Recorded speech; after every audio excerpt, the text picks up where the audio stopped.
මොකද්ද සර් අමුඩේ කියන්නේ?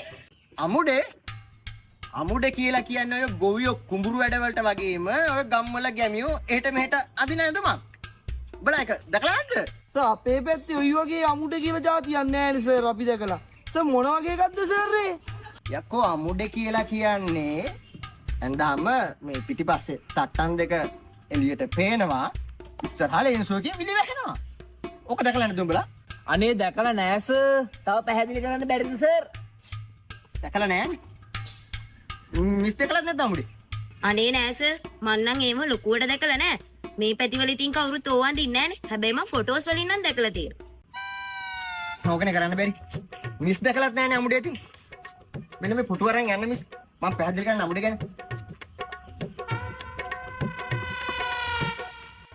හරි සර්. එහෙනම් අපිට පැහැදිලි කරලා දෙන්නකෝ.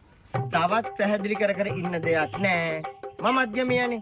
මම පෙන්නන්නම් අමුඩේ කියන්නේ මොකද්ද කියලා. මම පැය 24ම ඇදගෙන ඉන්න කෙනේ. ඔන්න බලාගෙන ඉන්නකෝ. මේන්න බලාගෙන අමුඩේ. ඕන්න බලාගෙන.